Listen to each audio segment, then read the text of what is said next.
getting bounced around with the waves. And did Butterworth just say there's a bit more pressure coming down to him? Yeah, and that'll mean that Team New Zealand will get that a little bit before Alinghi. You know, that's the advantage. If there is an advantage of being behind, it is that downwind you do get the wind first, and generally you have more of the options, where it's the complete opposite going back up to the top mark. Again, so far I would have to call this pretty even down this run between the two boats. You know, they're surging back and forth between, it's been roughly between 70 metres and 90 metres down here, and it depends. You get a couple of good waves compared to the other boat, you can easily gain that 10 metres roughly. So I'd say, you know, I'd call it even boat speed wise, but Team New Zealand are keeping themselves in a position where they can attack, which is the whole importance of their strategy right now, is they have to just keep the pressure on. Alinghi does one mistake, does a bad jibe, a bad drop, they'll be right there to pounce on it. Well, there were some interesting statistics which we'll show you through Virtual Eye. These are they from leg one. You see the average speeds show that Team New Zealand were just a click faster. But it came down to, how do we work that out? The distance travelled, slightly less by Switzerland. Yeah, and that's just the case of, I think, that left-hand shift halfway up the beat when they were positioned more to the left, and that put them more inside of that rotation, and which allowed them to sail less distance, and that's... So again, that indicates there's not much that we've seen between these two.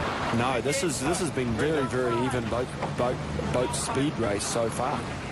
Probably more even in these conditions than anyone really would have thought.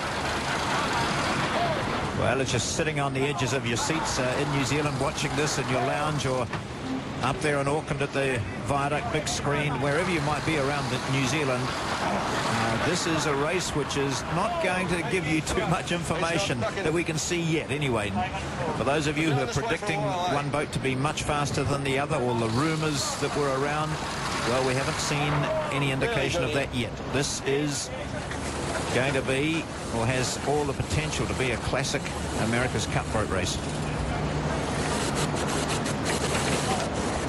See Dean Barker there on the wheel, Don Cowie just in front of him. Ray Davies, we know. Chris Ward there with no cap on, grinding furiously with Jono Macbeth. Barry Mackay there. We see Richard Meacham up at the front there, just replaced now by Lomas.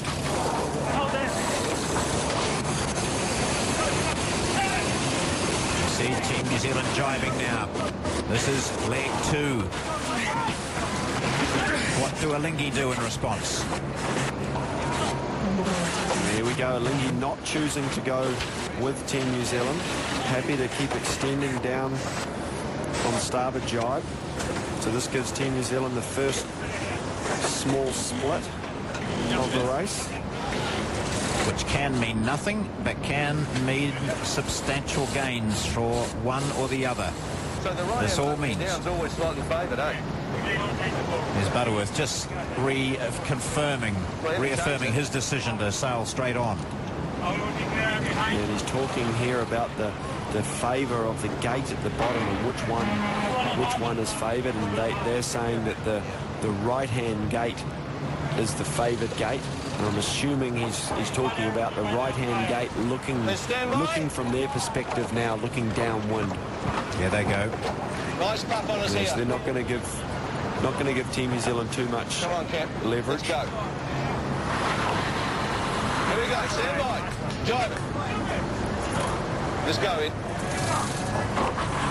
At the moment, they're about 400 metres separation, but certainly Alinghi were keen to close that up again.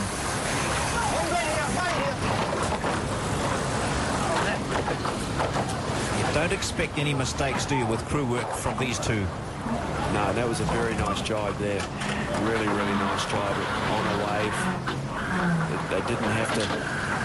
The key to jibing in these boats is with the asymmetric spinnaker, is that to get the spinnaker flopped around to the other side and not having to trim it in too far to get it fill again.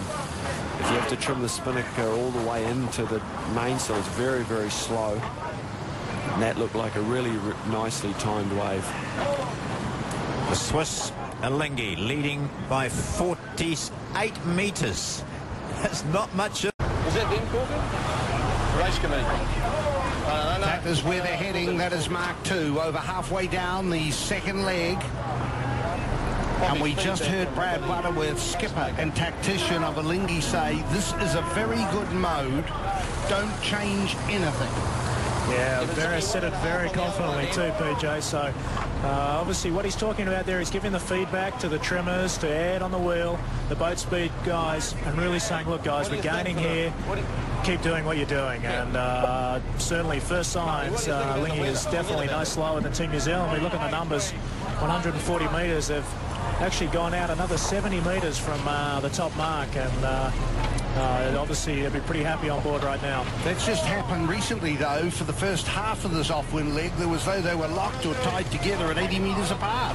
Well, quite similar. I mean, looked very, very close like it did for the upwind leg. We saw the two boats split. We saw Team New Zealand jibe away, and certainly Alinghi have come out with a small advantage after that.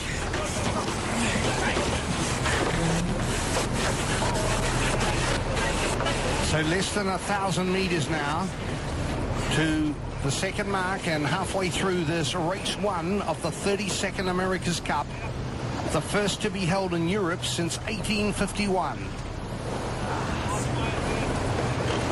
See both bow teams now just setting up, dropping the staysail there. You can see Team New Zealand boat there, Rich Meacham just putting the staysail away, and right now the trimmers will be giving the feedback to the bow team on what headsail they want for the next beat.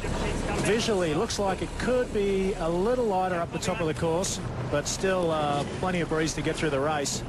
You can see the bow team now, Team New Zealand, dragging that headsail up, and we'll see if we can hear a bit of a call to what jib they've put up the top there.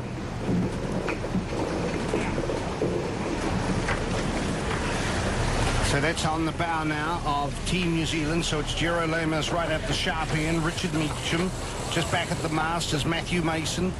Really skilled, experienced sailors.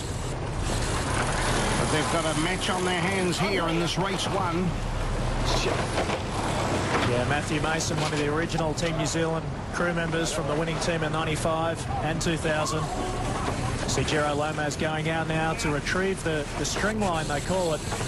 You see him reaching in there. Now, this is the line that the teams use to pull the spinnaker into the down into the hatch of the boat, hook it up to a wheel downstairs, and then the grinders take over and grind that sail into the boat. They make it look so easy, James. It's ridiculous. I mean, it's a circus act, but they just make it as every day it happens. Now we're looking on the bow of Alinghi, and there's work being done there by Peter van Nieuwhuizen, Curtis Blewett, at the mast, Francesca Rapetti. Brad Butterworth, the skipper, out to the left there. Juan Vila, a brilliant navigator from Spain, is aboard Alinghi. Ernesto Bertarelli in the aftergarden on the runner. And a key man, and often understated, with the huge impact he makes, not only on the water but ashore as well, is Murray Jones. And he is the strategist traveller. Yeah, I'm with you. So there's a lot of housework going on here at the moment. See Pete van Nieuwenhuizen tidying the boat up. Looks like Alinghi's approaching the right-hand gate. If you look downwind, or as we see there, the left-hand mark. Looks like they're going to protect the breeze over on the left-hand side. They took the gain out there, and obviously still believe there's a little bit more to head there. But it was interesting, we overheard Brad Butterworth say he thought that the right-hand side was favoured, just down by this mark. So we'll see as they come down to the gate to round the mark. And this is Alinghi, defender of the America's Cup. Very good drop, quick and slick. There was a lot of speculation that Alinghi's crew work would not be up to the top challenges, but they're going okay so far. Round mark number 2. And the clock is ticking against Emirates Team New Zealand. Another very good drop by Team New Zealand there. As they get ready to round the mark, Harden on the win for the second time, this into leg number 3. 20 seconds now is the advantage. Alinghi leads Team New Zealand. Yeah, both boats there, very, very tidy drops. And the kind of a crew work you expect at this level make it look very easy. You see the both boats split at the bottom mark there, had the opportunity. Alinghi now tacking over. But here's the next test now, folks, to see if Team New Zealand can get some gain back and really try and come back into this race.